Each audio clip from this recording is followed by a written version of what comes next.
Alrighty, here we are. NECA's long-awaited and much anticipated Atomic Blast Shin-Godzilla figure. I've got a lot to say about this guy.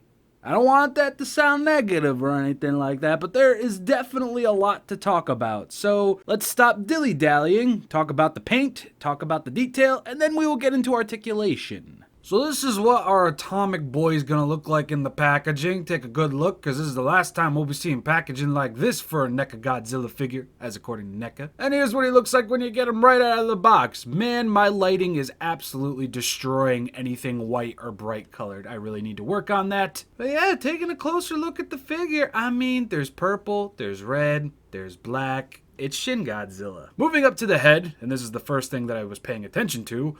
Wow, props to NECA. The teeth look amazing. The membrane on the side of the mouth looks amazing. A little bit of purple, a little bit of red, kind of washed up on the face over there, but nothing too crazy. Pulling back, you can see that there's some purple at the base of Shin's neck. There's purple on Shin's gills, and the purple on the dorsal plates just looks utterly beautiful, fantastic. The purple paint on the gills is a little messy, but damn, those dorsal plates. Flipping around to the other side of the head, again, the teeth on point, but what's going on with this eye here? The eye's a little funky.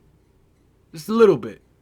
But damn those teeth. Come to think of it, I think it's just this picture, because when we move to this picture over here, the eye looks fine, but the inside of the mouth, though, I really like the different hues of pinks and purples that were used on the inside of the mouth. I also do like that there is a deeper purple and a little bit of red on the inside of the mouth as well. It's just not all pink and purple and white. It's a nice little touch. The feet look great. The toenails look great. It looks like the paint for the toenails kind of bleeds on to the bottom of the toes. I don't know what's going on with this toe over here. It kind of looks like it's pointing towards some treasure. Now, before we move to the next picture, as you can probably tell with some of the pictures that I've already shown, you might have noticed something. Whoa! Look at that red imbalance, son. Yeah, so my Shin-Godzilla, the right picture looks pretty decent, pretty good. But the left side, man, spaghetti sauce, my dude. So much spaghetti sauce, especially on the arm. But you know what? I really don't mind. I just needed to show this off so people know, hey, you might get some red imbalance. Don't be surprised if you do. Concentrating on the dorsal plates, though. The white and the purple. Now, this is, as I said at the beginning of the video, this really threw me off when I first saw it because I'm like, why? But when it comes to the glow, when it comes to just the overall appearance of this, it looks cool, but I definitely would have preferred more purple than white. Moving over to the other side, we do see the presence of a little bit more purple on the dorsal plates, but as you can see, the back is practically pure white. An interesting choice, but it does look like he is glowing, especially in the light, so if that's what NECA were going for, they pretty much succeeded. And here you can see just how white the back is. It's not purple. I do think it would have, just a little bit, a couple light hues of purple here and there in the back would have helped. The tail fared a lot better, though. But the next questionable thing is the tip of the tail is 90% white and 10% purple. Not even 10% purple. I'd say 95% white and 5% purple. I don't know why this was done. I mean, it looks like you kind of dipped Shin-Godzilla's tail into a bottle of whiteout. I mean, it pops. The detail definitely pops, especially with the little hues of purple on it, but I don't know. I just wish it was a little bit more purple. Speaking of which, moving on to the effect parts. The effect parts as well are mostly white, a little bit of purple. They have translucent tips. And similar to my thoughts and opinions on the tail, I really do wish that the effect parts were more purple than they were white. But as you see in some of the pictures and as you will see in the footage, they do glow very well in the light. But again, I would have preferred purple. Now, unfortunately, this happened. I don't know if they just painted over the rods that go into the holes of the mouth and the tail, or if this was intentional or not. But yeah, the paint slid right off this thing as I was putting it in the mouth and the tail. But on the bright side, the effect parts do look really cool once they're put onto the figure. I've got a bunch of different shots here of Shin with the atomic breath piece in his mouth and in his tail. And it's very fun to photograph, very much so. But anyway, let's get into that size comparison. Here's our Atomic Boy with the original Shin-Godzilla figure from NECA. They're about the same height, except when you take into account that Shin's atomic breath piece on his tail makes him an even bigger shelf hog. I like this though. It's somewhat of a shelf anomaly, yeah, but when paired next to each other, this is pretty awesome. And here is our Atomic Shin next to the Atomic Blast GMK figure and the NES video game Godzilla figure. I really think it would have been really cool if we got more of the purple splash on this figure like we got with the Atomic Breath GMK figure. I don't really know the general public's opinion on the Atomic Blast GMK figure, but I think that would have made this figure look just as cool. Some purple and some white. Oh man. Now as you can see here, the breath effect part for Shin-Godzilla Atomic version is much longer and much thinner than GMK's Atomic Breath piece. So you're not really going to be able to have this guy looking straight down unless he's at the edge of your shelf. Here's the NECA Atomic Breath version next to the Climax Bandai Kaiju O series Shin-Godzilla figure. Again, that breath effect piece makes him pretty tall. And here is our Atomic Breath NECA figure next to the 10-inch Space Godzilla and Godzilla figures from Trendmasters. And just to give you an example of how I'm displaying this guy, he is on the top shelf in my Godzilla room. And yeah, that effect piece makes him taller than the X Plus. And the vinyl. Nuts. Interesting. Funky. Different. Something. But anyway, let's start talking about articulation. Well, I like to start off with a nice little lacquered finish right here. So you can spin up at the top of his neck.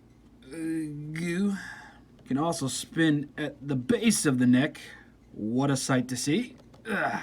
You're not going to get as much torso movement as you got with the original, but you're going to get just enough to make this guy look awesome. So as you'd expect, you get a nice little bend at the elbow over here. The wrists are on a swivel and can go down like that and up as well. You will get a full 360 degrees turn with the arms, but Jesus moldy Christmas. No matter how many times I've soaked this guy, right at the shoulder blades up here, it is a very tough spin. I will get this on camera. So help me, I will get this on camera. There we go. Same on the spaghetti sauce side. Elbow, shoulder movement, wrist movement,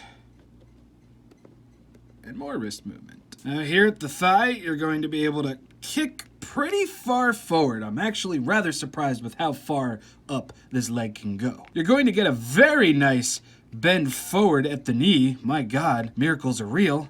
And you're going to get a nice little swivel at the ankle. And the foot can go down a little bit and up. Just wanted to note that. It was mostly with this part over here that we found a lot of sagging. You know, on the other figure, it would just instantaneously just dump like that. But with this version, you can actually get and hold some really good poses with it. The rest of the tail segmentation, it's rather tight, but it holds its pose. This is something that I was really hoping for NECA to really fix from the original Shin-Godzilla figure. This whole segment of the tail, it's all bendy. There is no other segmentation in the tip of the tail. It bends. The bendy tail is very stiff, which leads me to believe NECA probably used a thicker bendy wire within it so it doesn't break. But, yeah, there you go. See? Look at that. That's a bend right there.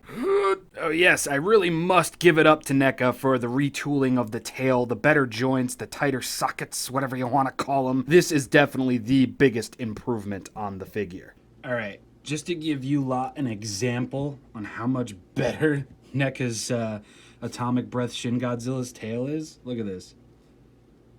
Holds. Meanwhile, the original, I mean... This thing could barely stand up on its own, like, It's floppy. And again, this guy, just nothing. It's actually really nice. Here's effects piece number 1. Got a little bit of purple on there, nothing too crazy. All the paint chipped off the tip over here. This is where you insert it into either the mouth or the mouth on the tail. Now I want you all to pay attention because this is very pivotal. You're gonna line this up just like so. Damn my shaky hands. And then that's it. That's it. You successfully put in the effect piece for Shin-Godzilla. When it comes to these effect pieces here, one seems longer and the other seems shorter. I don't really think it matters which one goes in which mouth, but we just put the longer one into the mouth. Giggity.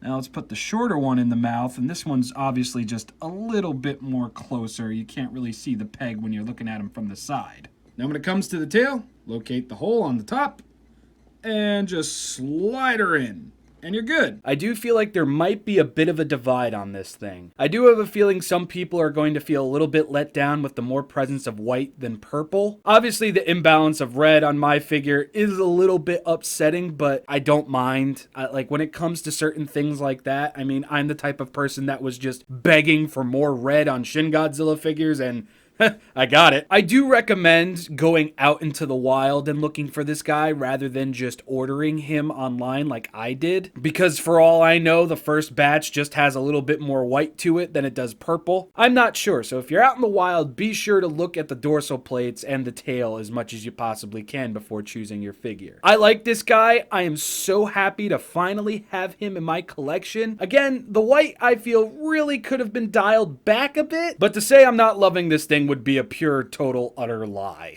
It's gonna be a hit for some, it's gonna be a miss for some, which seems to be a running theme with Shin-Godzilla anything here in the US. But anyway, I have been ShinRobjira. Hope you enjoyed this review. Please drop a comment in the section below. Let me know what you think of this figure. Let me know what you thought of the review. And I will see you all very soon with more Godzilla, because Hobby Link Japan finally shipped Final Wars Rodan and Showa Series Gigan, so yay! But until next time, everybody, hope you enjoyed. See you then and there. This has been ShinRobjira with another Godzilla review. Bye!